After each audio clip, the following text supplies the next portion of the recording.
You're listening to an Airwave Media Podcast. This episode is brought to you by Smart Food. There are a bunch of ways to be smart during the holiday season. Getting the shopping done early, not sitting your aunt next to your mom, and snacking on Smart Food popcorn. It's Air Pop popcorn tossed in delicious white cheddar cheese or sweet and salty kettle corn. You are what you eat. Welcome to the Smart Club. Shop now at snacks.com.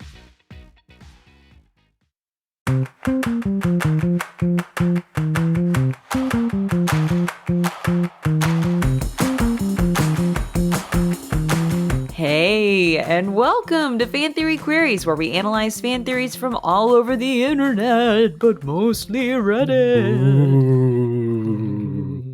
I'm Laura. I'm Michael. And I'm Spencer. And it's finally here. We've been building up to this day for 364 days, if you're some people. Not me, though. It's October. It's Halloween. So we're going to treat you, our listeners, to a very special episode where the three of us, our powers combined, discuss the theory that Laura doesn't realize. I even made it even bigger. The theory is called How Stranger Things is Connected to Parks and Rec, which is connected to the X-Files. Oh, boy. This is a 4-part theory. Oh, wow. And I will do the reading of the biggest chunk, since I have the most energy at this point, probably. Yes. Okay, buckle up. All right. So it starts from Uprocks, the website Uprocks, from author Jason Nawara. And he explicitly says that this is a 3-part. So we're going to cover the 3 chunks of this theory and then add on another one that you did not write. Part 1. Beyond being the best X-Files Monster of the Week extended episode ever, Stranger Things is a loose tribute to Indiana. You know, Hollywood's Indiana. Erie, Indiana. The train tracks are just a bike ride away, and you can smell the burned leaves piercing the crisp perpetual fall.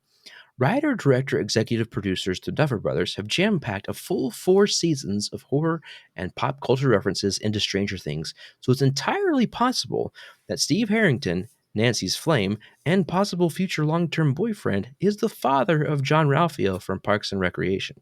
The theory is based on the belief that Dr. Saperstein is not John Ralphio's real father. Perhaps Steve loses his mind and goes to the psych ward or is eaten by a monster, with Nancy following in his footsteps. However, they have a baby, John Ralphio. In swoops Steve's brother, Dr. Saperstein, who was away at medical school. He raises little... It's really hard to do. I'm picturing... Seriously. It's going to be hard. Joe Keery's brother Yes. being Fonz. The Henry Winkler. Yeah. Yeah. Okay. It's going to be really hard for us to keep a straight face throughout this theory. We can break Okay. We can break like SNL at SNL, it's fine. Yeah. All right. Jimmy Fallon. Yeah. He raises little John Ralphio and Mona Lisa, his real daughter, changing their names to shield the family from a prying media and Steve's rightful madness. They pick up and move to nearby Pawnee, where Dr. Saperstein holds dark secrets. That's why he spoils his children. He is a tragic figure. Now here's the evidence for John Ralphio being Steve and Nancy's baby. Or we'll refer from here on out to as S plus N equals JR. No, don't refer to it that way. Steve comes from money. He's got the only heated outdoor pool I've ever seen in Indiana. And for whatever reason, his relative mansion is in close proximity to a home inhabited by an underpaid single mother. Yeah. This is peak Indiana. It all makes sense. It all makes sense geographically, too. According to the Parks and Rec Wiki, we know Pawnee, Indiana, is located 90 miles from Indianapolis and 35 miles past Bloomington. Hawkins, Indiana, is a hop, skip, and a jump from Indianapolis. We know this because Jonathan seeks out his father in the big city while looking for his brother Will and is back home in time for dinner. Perhaps the most critical evidence of all is Steve's big hair. He has a head of hair so incredible that people have to take notice. There's no denying it. Yep. Laura, I've got one of your favorite lines coming soon. Oh, good. He has a head of hair like John Ralphio. Or should I say, John Ralphio has a head of hair like him. It runs in the family. Unfortunately, there's little information about John Ralphio's mother, but he said the following in Season 6, Episode 1, London Part 2, when he's referring to his father's temperament. I doubt it. He never gives up on anything, except for my mom. When she turned 30, he was like, Get out.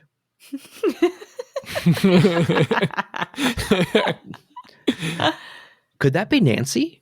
Could Dr. Saperstein have formulated a story to shield John Ralphio from the truth about his parents? Think about it. No one really knows who John Ralphio is. We know he has a twin sister, and we also know John Ralphio was born in 1985, 2 years after the events of Stranger Things Season 1. Nancy and Steve, like so many couples, had an unexpected child early on in life. Maybe that child was John Ralphio, and possibly even Mona Lisa, his supposed sister. Perhaps they were taken care of by their rich grandfather that left John Ralphio the money to start Entertainment 720. Remember, Dump me. Remember, that would be Steve's father, the man with an outdoor heated pool in a small town in Indiana. Just look at Steve's house. It's a veritable mansion compared to the rest of what Hawkins has to offer. John Ralphio's name may also hold a clue to his lineage. Jonathan, Will's brother, was one of the main heroes of the incomprehensible incident in Stranger Things Season 1. He even had a bit of spark with Nancy, which led to John and Steve. By the way, this was written right after Season 1. So, that being said, he even had a bit of a spark with Nancy, which led to John and Steve getting in a fight before teaming up to rid John's house of a transdimensional terror. Naming your son after the guy who is willing to die for you and the guy who you bought an expensive camera for one Christmas seems to make sense. John, Jean, equals John, Jon. John Ralphio is named after Jonathan. Ew. I hate that. Beyond the name, head of hair, money, and looks, let's keep in mind that Steve and John Ralphio have many of the same traits. They both burst out into song, for example, and both are kind of jerks with a heart of gold. Steve hates doing any sort of work and has issues with his parental figures. He'd much rather be goofing off. Sound familiar? While each one of these traits may not seem like much on their own, when combined, a fair description of Steve is essentially a description of John Ralphio, his son. Just a real quick addition after this from Thrillist after Season 2. Thrillist wanted to add on to this theory. Update. With the arrival of Stranger Things Season 2, fans have been scouring the new episodes for clues that might make sense of the Steve and John Ralphio fan theory. Sleuths of the Huffington Post have already noticed a scene in Episode 3 where Steve gets schooled on the basketball court by Billy, the new mullet-sporty bully in town, played by Dacker Montgomery. But you know who else struggled with hoops? That's right. John Ralphio.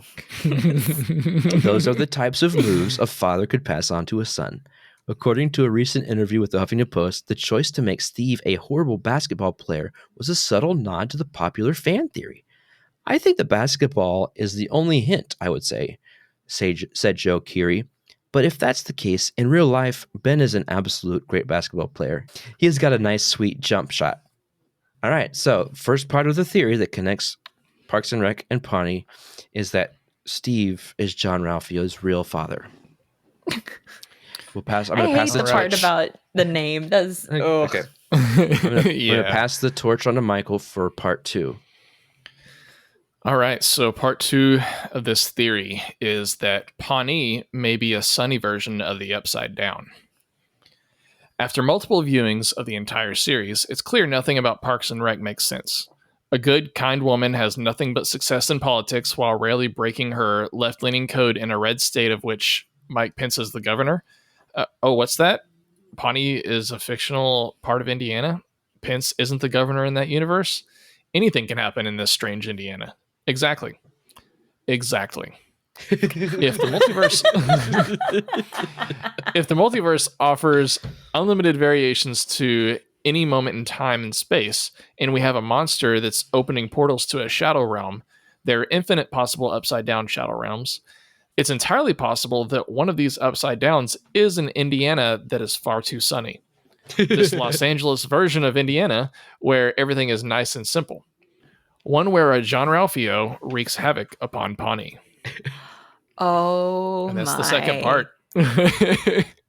Oh my, which is a perfect segue into part 3. This is ridiculous. Yeah. Oh my gosh. Passing the torch to you. Okay. Theory 3, John Ralphio is Sunny Pawnee's upside down monster.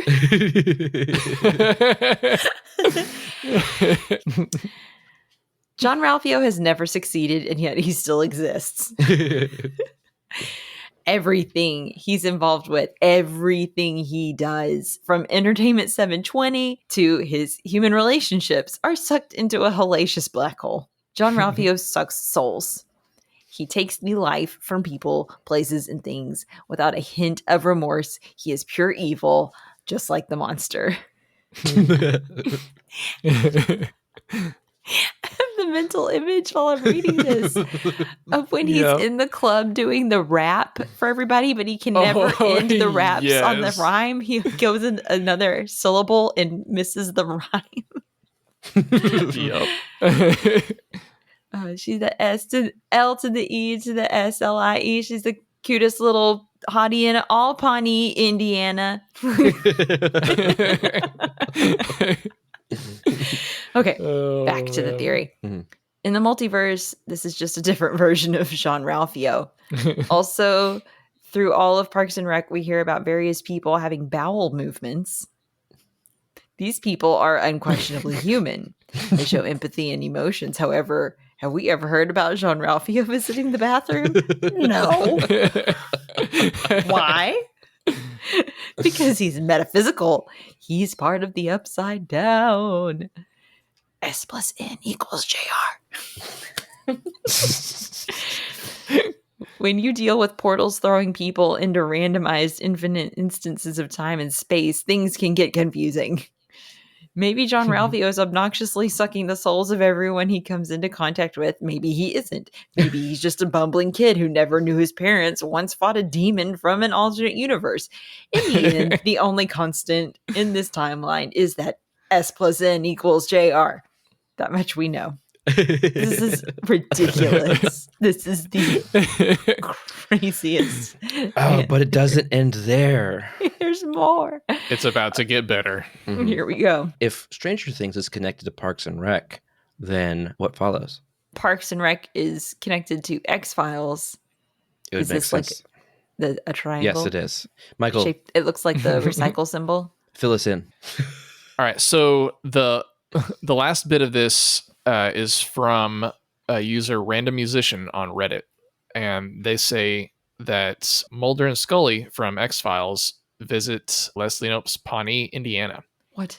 In a season 5 episode of the X-Files called The Postmodern Prometheus, Mulder and Scully investigate monster sightings in a town in rural Indiana. The town is never named during the episode, but during the episode, they visit a diner for breakfast filled with a number of obese townspeople. The diner is called JJ's Diner. Could it be the same JJ's that makes the best waffles in the world, according to Leslie Knope? Oh my gosh. Pawnee, first in friendship, second in obesity. And then we're coming for you, Houston. Wow. Yeah, Yep. We only have one comment on that particular theory, so I'll go ahead and read it. From Cyril Spaceman, I can imagine most of the people from the X-Files episode standing up at a town hall meeting and making comments like, I found a sandwich in the park and I want to know why it didn't have any mayonnaise. Okay, that's my favorite town person. It's a lady. I'm pretty sure, they're the same character. I think they might be played by two different actresses, but it's the same lady that when Ron is put in the round desk, and it's the lady that comes up and is like, Sir, excuse me, I saw the sign said that the water sprinkler water was undrinkable, so I used it to make sun tea, and now I have an infection. And he just keeps spinning around to avoid eye contact. Sir, are you listening to me? That's such a good gag. Oh, man. Whew, wow. We should probably pause right now and take a break because there's a lot here to process and think about. Those are the same things. No. Spencer, sometimes you're the worst. No. You're right. All the time, you are the worst. And you married me, which makes you Mrs. Worst. Ha, nice.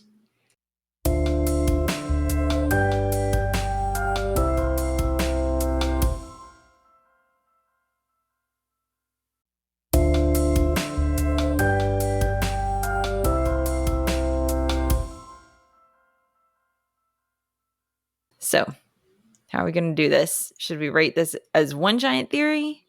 I think we should rate each individual piece and then give a final rating for how they all fit together.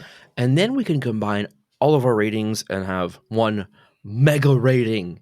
Which reminds me, what should I dress up as for Halloween? Ooh, I have a fun idea. I'll dress up as Steve Harrington, and you can dress up as my son, John Ralphio. Brilliant, because you both have the hair to pull that off. Nice. Who should I dress up as? Dolores Umbridge. What? Why? Because she's the worst. Thanks for setting me up for that, Michael. No problem. Just returning the favor for all the times you've set me up to explain our theory rating scale. That's nice. Do you want to do that now? No. Why not? Because he's the worst. The highest rating that we have is genius. This is reserved for only the best theories, which we believe are better than the actual canon. The next step down is plausible. It's a good theory, it's believable. Unlikely is next. It's not a terrible theory, but pretty unlikely, as the name suggests. And then the last thing is preposterous. These are the theories that are just stupid. Basically, we're all dumber for having listened to them. We want to, we'll do 1% at a time with each part of the theory. So part 1, Steve Harrington is John Ralphio's father. We're going to rate that. I think that's, this is challenging because there's so much good evidence, you know? I don't know. I'm going to say that's unlikely. There are a lot of logical leaps we have to make and special conditions. So, I mean, while it could possibly be the case, it's just the odds are it's not likely. So that's why I'm giving it a rating of unlikely. I'm probably gonna catch flack for this, but for this part of the theory, even though I know I've never done this and I probably won't do this again, even though I know it's most likely and unlikely on this, I have to give this genius just because I love the idea of those two characters being father and son. It just cracks me up every time I think about it. Yeah, I'm kind of breaking our scale by giving it a genius, but I have to. No, you're not breaking anything. Laura, what about you? Steve is Jean Ralphio's daddy. I mean, I like the way that our theorizer here has laid out his case, that Dr. Saperstein is Steve's brother and took on Jean Ralphio and possibly even Mona Lisa as like guardianship because Steve couldn't take care of his kids. I like that idea. I mean, he did a good job. It's just the weakest point to me is the basketball thing, because Steve is still actually a better player than Jean Ralphio. And it's one of those traits that gets watered down over time, right? I mean, like my dad is a physics genius, and like I'm just kind of okay at physics. Yeah. My dad has hair. I don't.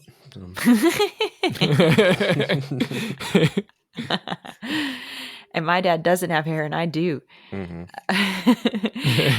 I have to go preposterous that Steve is Jean Ralphio's dad. That's okay.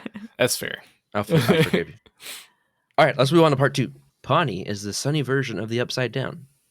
Laura, since you're the sunshine of my life, you can start with this one. I love the idea of this. Especially with thinking about who Leslie Knope is, and that she's the exact opposite of everything that's happening in the Upside Down. Yeah. And it even my mind makes the jump of, that Amy Poehler is the voice of joy in Inside Out.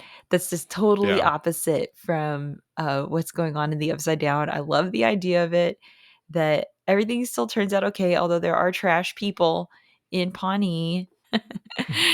It's funny. I'll give it a plausible. It's all funny. Right. Okay. All right. Michael, what about you?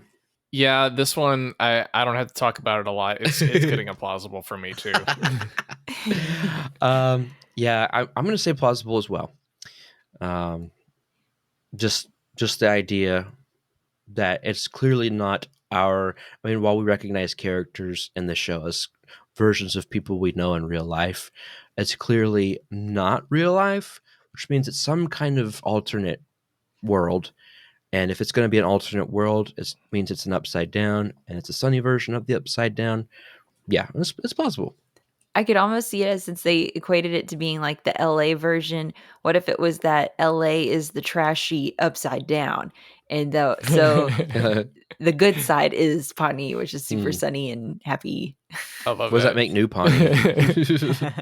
Oh, New Pawnee after the Eagleton merger, Yeah. Okay, so then part 3 is John Ralphio is Sunny Pawnee's upside down monster. I'll go right out. This is genius. I love this because he is a monster to me. I can't stand. I also think this is genius. The difference between you and myself, Spencer, is that I actually love John Ralphio. I think he's hilarious. Even though he is a trash person, I just think he's quite amusing. And this would explain a lot if he was Pawnee's upside down monster. I mean, he's funny. Like, he has funny bits, and my annoyance of him is on purpose. But I know there's some characters that you kind of like, oh, they're horrible, but I still love them. I'm not that with this guy. But I'm still kind of picturing his face open up like a Demogorgon. That's kind of funny. Laura, what do you think about this one? I have to give that one preposterous, because I can name 2 characters who really do suck souls from people compared to John Ralphio. Tammy? And Councilman Jam. Oh, yeah. Yep. And Joan Calamezzo. However, the TV show host who is so mean. Yeah. The reason why I'm okay with saying that John Ralphio is Pawnee's upside down monster, because this is Sunny, the Sunny version upside down. So what we would normally consider as a trash soul sucker, like the Demogorgon, we can equate Joan Calamezzo and Councilman Jam as a real life Demogorgon. Oh, okay. John Ralphio is the Sunny Demogorgon. That's the way I approached it too. Oh, okay. All right. I like that then. Then I can give that one plausible. Okay. After you explain it that way, that's true. Because like I said, Joan Calamezzo and Councilman Jam, they're just so horrible. Jessica Wicks, like those are all just awful people. Yeah. I agree. Okay, then I can give that a plausible. Cool. And then I'm going to predict that part 4, that the X-Files and Parks and Rec are in the same universe because of our JJ's Diner connection. I predict all 4 of us are going to say genius on that. Am I right? You ready? Are you willing to bet your life on that? Yes. Well, I'm glad you've got good life insurance. That sounds familiar. What do y'all think? It's genius for me. Yeah, it's a genius for me too. It's genius for me as well, especially because when you think about, we've got X-Files that they would be coming to check out monsters. Remember, there was a cult who, for Zorg, that they thought that this alien race was going to come down. That definitely sounds like an X-File investigative thing. Plus the JJ's Diner being a place. Yeah, I think when you add those together. How's this one? This will bring it all home. I left this one out because I didn't want this to be too long. But there was another theory that posits that is it Zorp or Zorg? Oh, it might be Zorp. I think it's Zorp. Okay. That Zorg is Toy Story, right? That's Zurg. Zorp is the Mind Flayer. And that the guy that started that cult was a witness to events that happened in Hawkins back in the late 70s or 80s. Oh my! And so that I absolutely love that. Everything together. That is ridiculous. Yes. Oh my gosh! Oh man, that's hilarious. I love it. So now we're going to do, on the whole, Stranger Things, Parks and Rec, and X-Files are all in the same universe. I'll kick it off. Okay. This is absolutely preposterous for me. I feel so much dumber having listened to all of this. Like, it's entertaining, but that's about as far as it goes for me. No, I'm with you there. If I'm going to if I want to maintain my reputation, I have to rate this as I would any other theory. And yes, I agree. It's preposterous. It's hilarious. Although, if we take these out, like I'm still sticking with X-Files and Parks and Rec being in the same universe. I love that so much. But everything bundled together now, it's preposterous. What about you, Laura? Yeah. I think just because of how genius the idea of X-Files and Parks and Rec being in the same universe is, just the sheer strength of how that could buoy up the ridiculousness of the others that is able to pull this up into an unlikely for me. Okay. Cool. I like the way Because- that you Okay, did that. that's fair. Thank you. Awesome. Okay. Well, that was a blast. We laughed a lot. It was so fun picturing some of these things. But as most good things do, this is about to come to an end. But however, before the end comes to an end, I wanted to share something about a movie that I consider to be a near miss. You know, it's Halloween after all. And if the costuming makeup department for this movie I'm about to name had been used to working on horror movies, the outcome might have been much different. Thankfully, as Fafalix pointed out on Reddit, 2018's Bohemian Rhapsody was not a horror movie. Therefore, Rami Malek was wearing fake teeth. Letting him wear Freddie Mercury's real teeth would have been unethical and really messed up and disturbing. It would have. You're absolutely right. Yes. That's all kinds of wrong. Wow. Well, thanks so much for that. You're welcome. This has been Fan Theory Queries. I'm Laura. I'm Michael. And boo, happy Halloween. I'm Spencer. In our next episode, we ask, is Gru from the Despicable Me series actually a really good villain? Subscribe to Fan Theory Queries so you don't miss out on that and other fascinating fan theories. Shut up. Okay. Fan Theory Queries is part of the Airwave Media Podcast Network. Visit airwavemedia.com to listen and subscribe to their other fine shows like The Unbiased Science Podcast, The Sit Down, a Mafia History podcast, and I Know What Scares You.